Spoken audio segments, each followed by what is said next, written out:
Hey, guys, this is your boy Nico, your host of the Small Axe Podcast. Hey, this show is dedicated to helping you become the best multifamily real estate investor that you can be. Now, whether you want to be an active or a passive investor, this show will give you all the resources you need to help sharpen your axe and build your own personal empire. So you know what?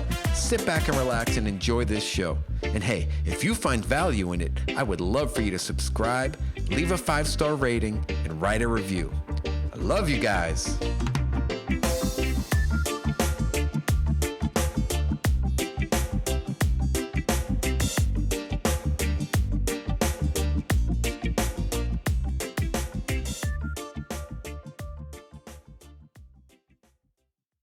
Okay, Small Axe community, it is your boy Nico, and today I'm hanging out with Mr. William Waters, Bill Waters, the Indiana Jones of insurance down in Florida, and we're gonna get his story. We're gonna get his take on what is going on with the world and insurance. And if you guys have questions, you can reach out to him at the end of this.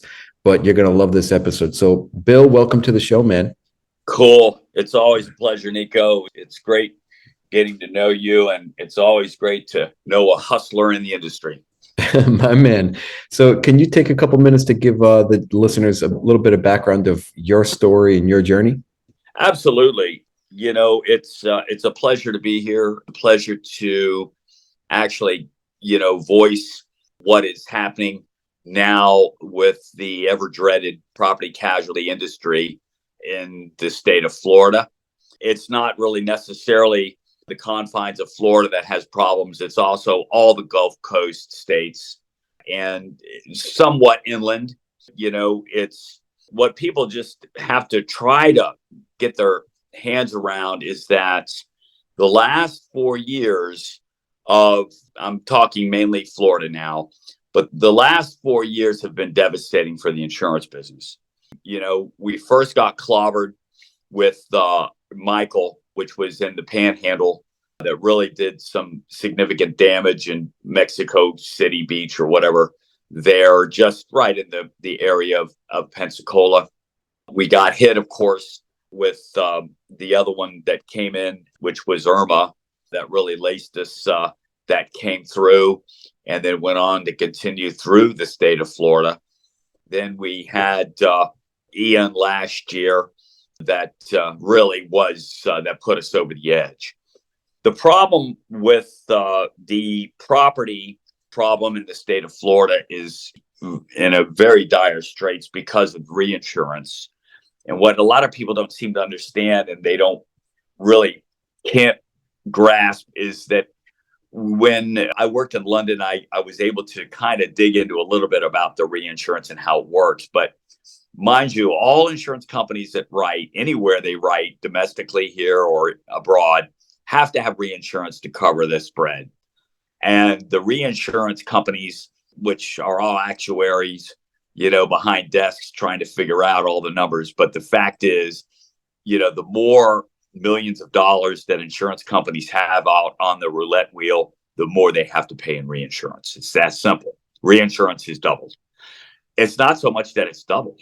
It's the fact that if they can get the reinsurance. As Nico, you should probably know, you are a victim of that scenario with an outfit that had a relatively decent program, which they coined the term a master policy. And what these are basically where insurance companies will get together and they will go ahead and take a percentage, like the way Lloyd's of London works. Lloyd's is not a insurance company. Lloyd's is a network that oversees a conglomeration of syndicates. And it's like reinsurance companies all take and share into the percentage that equates to 100%. You get that 100%, you've got a risk. Well, some of these entities, these insurers, realize that their $100 million a year in reinsurance is now going to be $500 million if they don't tack back what they are writing and their companies are writing in the state of Florida. So bailed out of those percentages.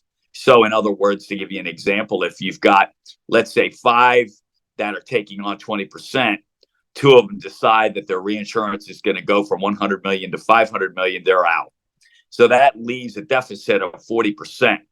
Where is that 40% going to come from? Who's going to fill that void? Who? Well, many of these companies, are not going to take the risk, and they throw in their chips.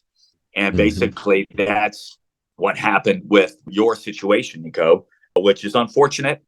But you have to bear in mind what's happened in the last 4 years. And it's struggling. But, you have to be very aggressive in this industry now. You have to basically have contacts that you have a relationship with. I've been in the business since 1987. Back then, insurance companies like Hartford and Travelers and CNA and Zurich, Ohio Casualty, auto owners, those companies had a good share of property insurance and, of course, casualty, liability. And, as time went on, when Andrew hit us in 1992, that changed everything, and it was God's blessing that it didn't hit downtown Miami, or we really would have been in a very bad situation. It hit just south of there, which, as you guys know, was Homestead. But so that kind of set the stage, and the reinsurance problems began after that. Naturally, a lot of your Travelers companies and your CNAs, Hartford, they weren't getting much help from Tallahassee, who, of course, they are the ones that give the green light for rate filings.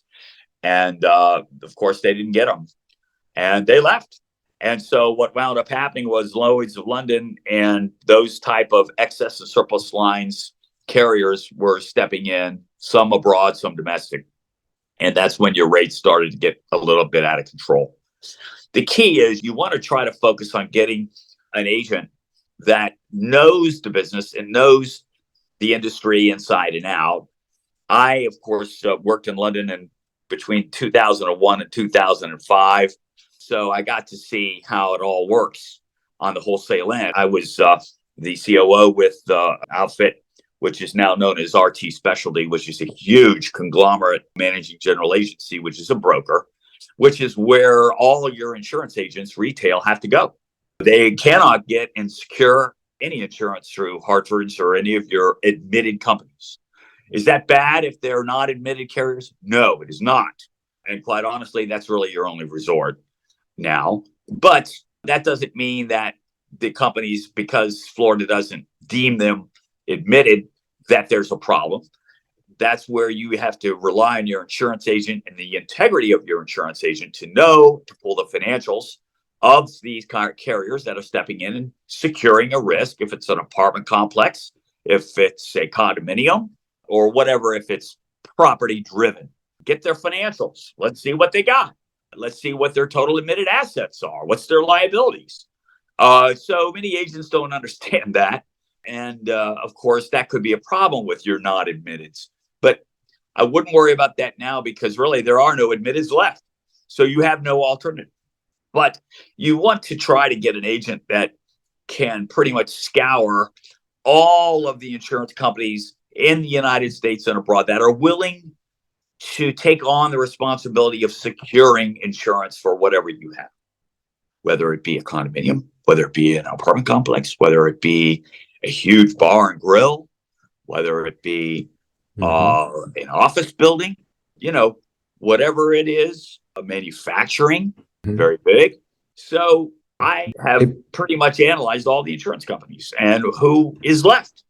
And we have to get those submissions to those companies and those brokers. We got to get and feel it out what they're going to want to do. Who may they want to approach with this line of business? Where is this line of business? Is it in a coastal county, i.e. Pinellas, Volusia, Dade, Broward, Lee County, Cape Coral, of course, got crushed. Fort Myers last year, horrible. Pensacola, Escambia is Pensacola counties. So these counties are huge as to where the placement of these things are. Now, we just had one, as Nico, you remember, which was in Lakeland. Well, hey, that's in the bloody middle of the state of Florida.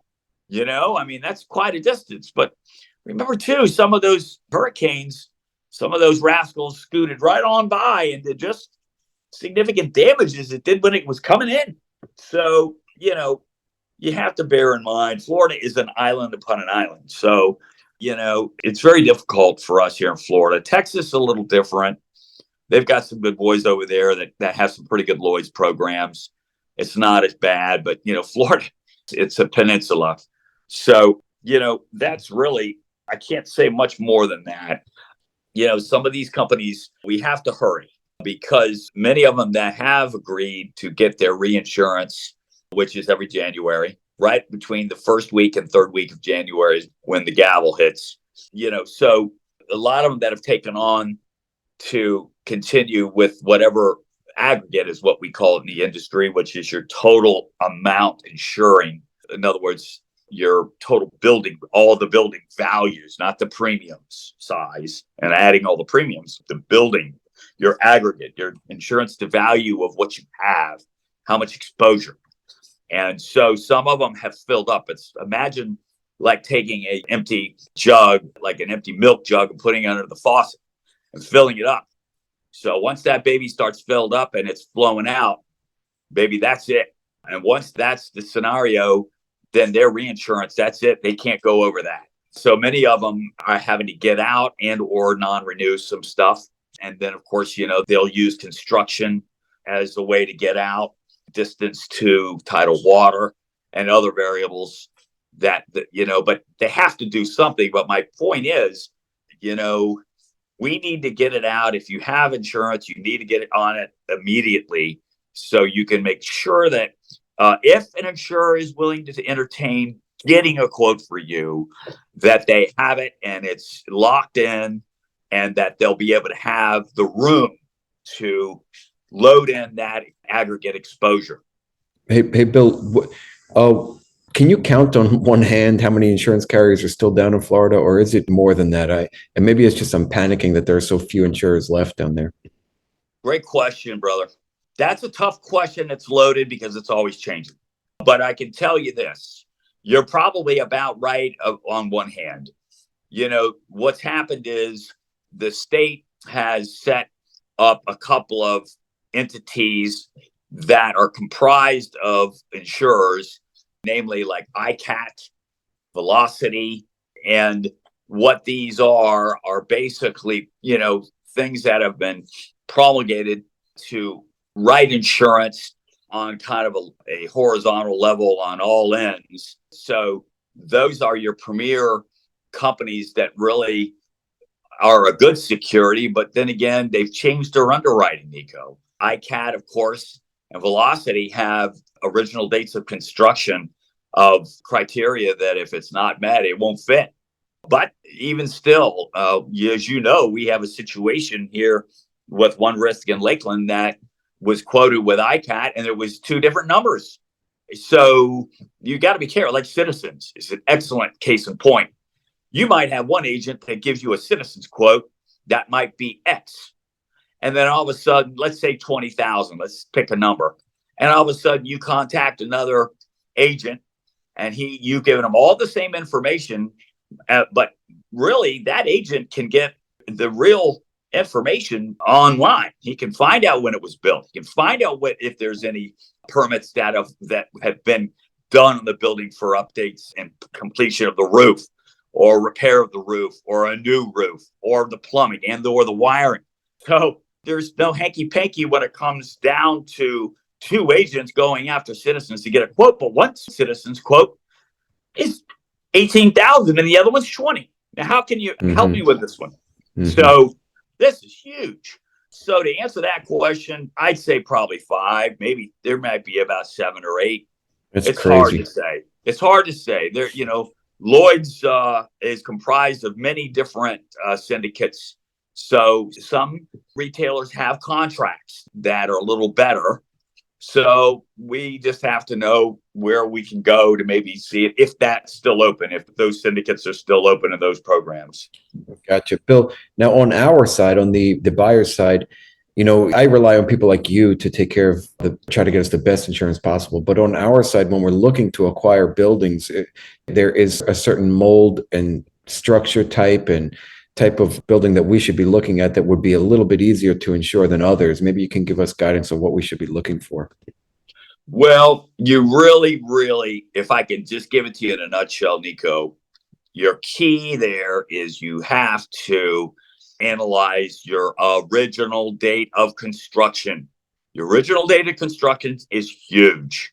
That is either if the door will open with them or it will stay shut. What's the magical year? Well, some of them are 1980.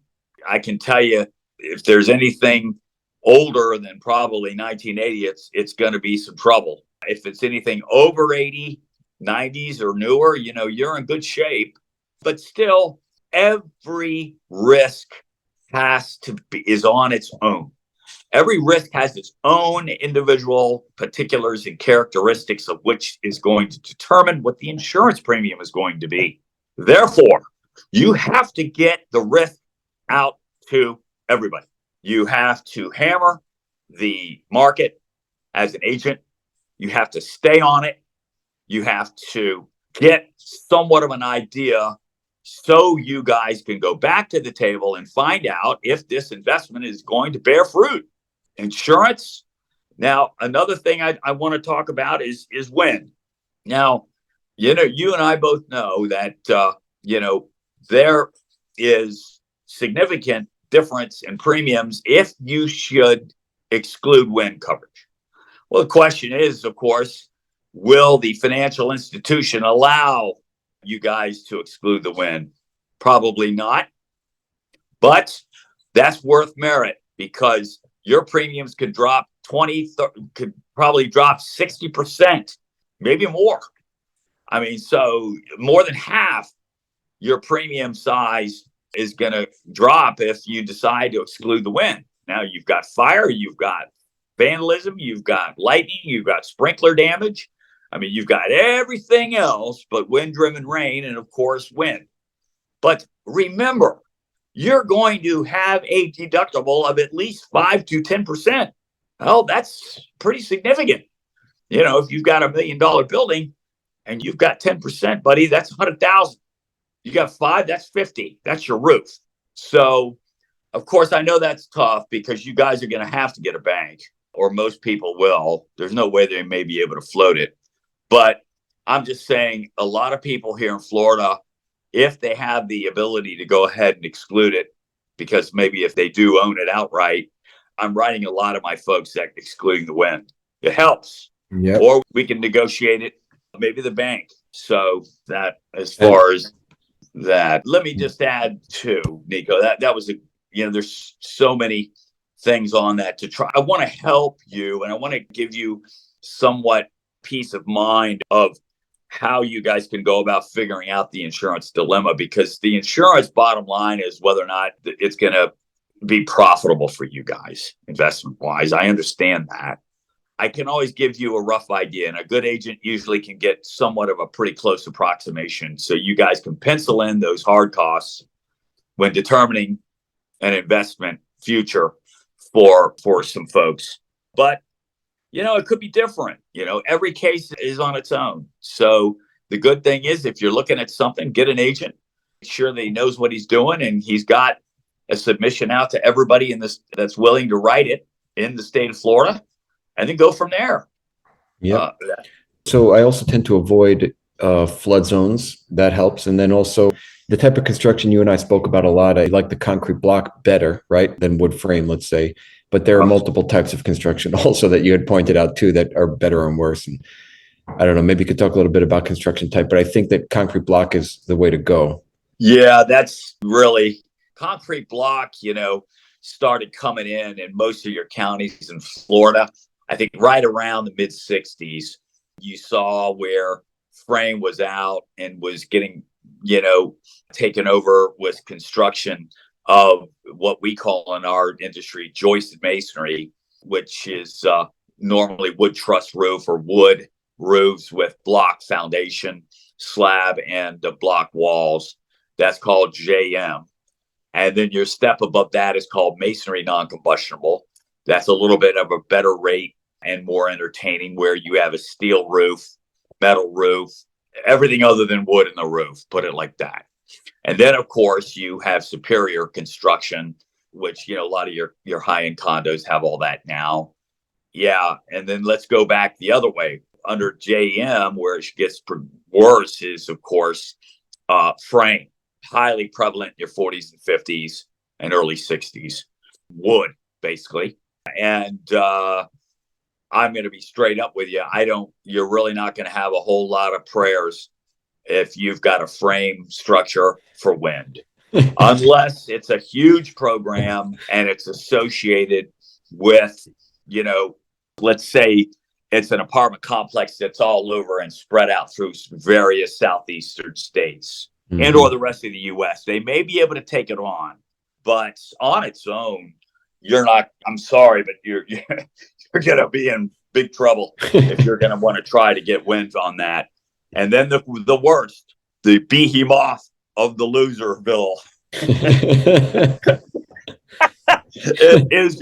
is what I call the tin cans, which is the non-combustible corrugated metal buildings. You've seen them, corrugated metal over the I-beams. They may have sprinkled in there some masonry office construction or whatever in those, but oh my gosh, I was able to actually get one yesterday. It was a non-combustible, guess where? Hurricane Alley, Pensacola. I got it last year with Lloyd's, and it was a miracle. But I was able to have some close contacts that I worked with in the early 2000s to do it for me. The premium was it was at $3 rate. It went to $6 rate. To give you an idea, folks, all I could get them was $1 million on the buildings. There was 3 of them. Mind you, they were non-combustible buildings. That $1 million premium was $68,000. That, who can survive with that type of cost? So I got the order for it because I basically told them if they lose that Lloyd's syndicate and we drop that, I don't think I'll ever be able to go back to them. And I think it's going to get a little bit better next year. I do. I'm very optimistic. I think we've had a bit of bad luck here in Florida for the last few years, but hey, be positive. Yeah, Bill, this is a great segue because I wanted to ask you and get your take on what the future of insurance is like. I mean, if it continues to get worse, it's just unaffordable, even for residential homes. I mean, it's just skyrocketing. So where do you see this going? And now you don't have a crystal ball, but maybe you can give some color into where you think the insurance industry down in Florida is going to be. Nico, let me tell you, I've been in the business 40 years. Never say never. It's going to get better. It has to get better. Everything it makes full circle. It really does.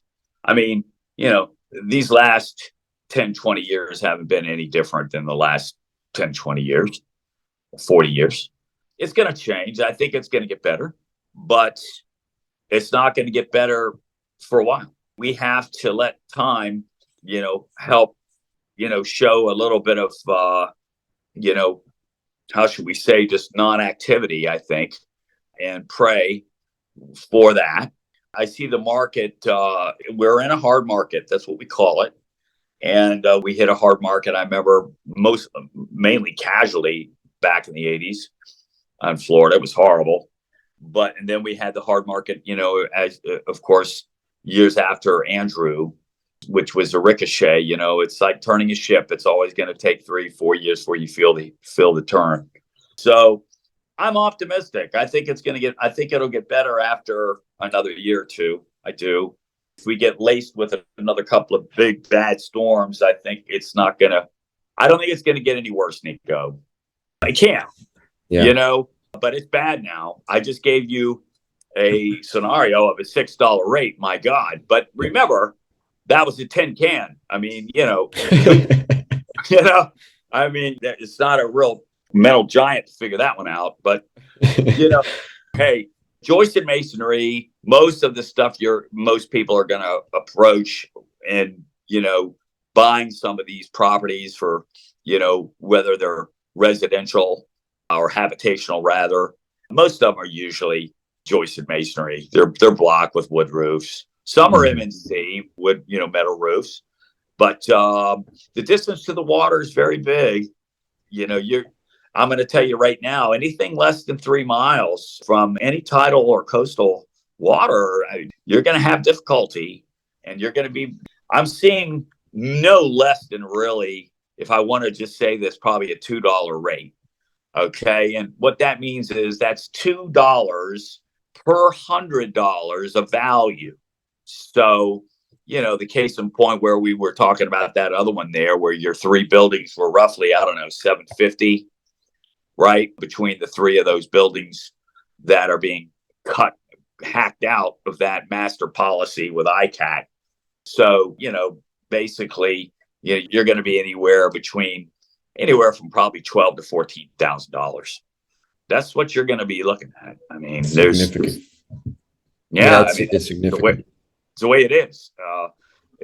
You might be able to squeak $1.50, maybe, but it used to be $1.20 was really the cap a year ago. What does that mean? Like $1.50 is that replacement cost? What is that? Yeah. Well, $1.50 is your actual pure premium, and then you have fees and taxes on top of that number. So, case in point, if you've got $1 million building, you're going to be looking at 20, give or take, anywhere from 18 to 20,000, and then you've got fees and taxes on that, which is anywhere like about figure 5 to 6% on top of pure premium. Because remember, you're in what's known as the excess and surplus lines, where you have fees and taxes that are on top of the base premium. See, that's how you do your calculation of it. It's just what the state of Florida mandated back in 2001. But, you're not going to find any admitted insurance carriers that are going to do any sizable property at all. We have to see, what Velocity and ICAT are going to do. We have to see what Lloyd's is going to do. We have to see what the other syndicates are going to do, and some other insurance companies.